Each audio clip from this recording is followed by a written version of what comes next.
Você sabe o que foi a Revolução Francesa? Hoje eu vou te explicar de uma forma bem simples esse acontecimento. Se você gosta de curiosidades e atualidade, você está no canal certo, você está no canal Buguei Meu Cérebro.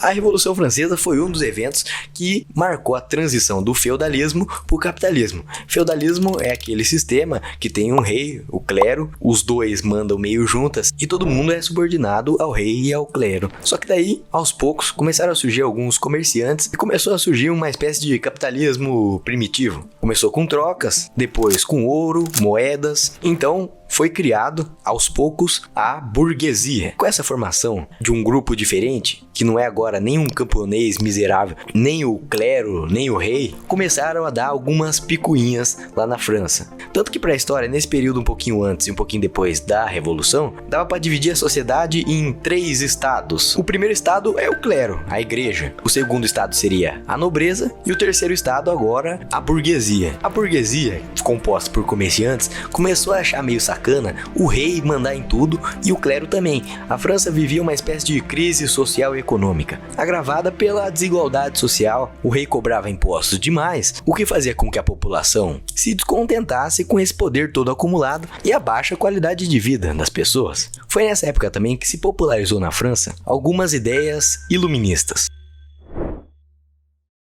O iluminismo é uma corrente filosófica que defende que o ser humano tem que ter autonomia, liberdade, direitos básicos de ir e vir, de pensar, se expressar, mas o que mais batia forte mesmo era a questão da liberdade. E o rei, que era o Luís XVI, vivia uma vida bem luxuosa, assim, tipo o Ronaldinho Gaúcho. Eles estão deixando a gente sonhar. E o que causava mais revolta ainda pela população, porque tava todo mundo morrendo de fome e ele lá de boas, comendo uva, nada a ver com o que eu tô falando. Foi então que em 1789, uma prisão muito importante da França foi atacada. Essa foi a queda da Bastilha, um evento que marcou essa revolta da população contra o rei. O terceiro estado, então, que era composto pela burguesia, decidiram falar o seguinte: vamos quebrar tudo então, aí vamos lá. Invadiram, deram uma espécie de golpe de estado. Em 1792, instalaram a primeira República Francesa, que era influenciada, obviamente, pelos ideais iluministas. Até aí tá dando pra entender? Tá dando pra entender nada, eu tô chapando, calma, velho. Em 1793, o rei Luís XVI foi guilhotinado. Tacaram ele lá no negócio e a cabeça dele saiu rolando. Que horror, credo, o negócio foi louco mesmo. No mesmo ano, foi estabelecido o voto universal. Ou seja, a partir de agora na França, qualquer pessoa pode votar normalmente. Aí, ó, que top.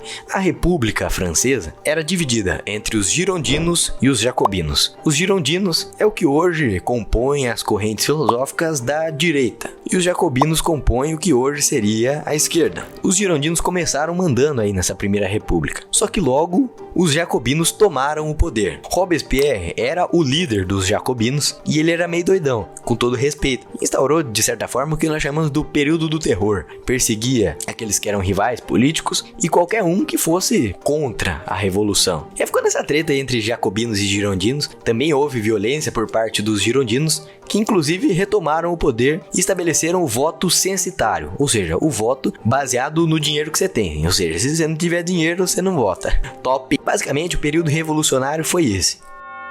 Foi então que em 1799, o Napoleão Bonaparte tomou o poder para ele de novo e transformou a França, que era uma república, num império. Ou seja, foi toda essa revolução pra nada. Acabou o vídeo.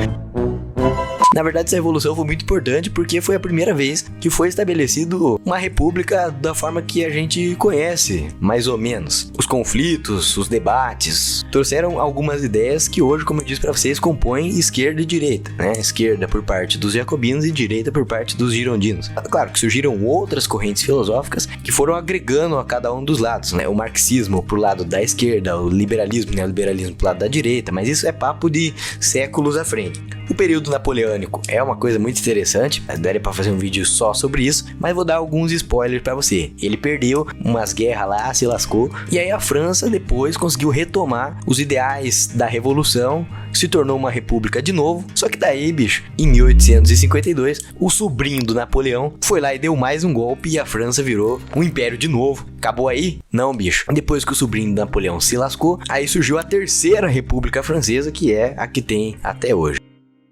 Espero que vocês tenham gostado do vídeo. O vídeo de hoje foi bem direto e reto, curto e grosso. Bruto, rústico e sistemático. Espero que vocês tenham gostado. Ai, foi cheio uma bola, então cala a boca.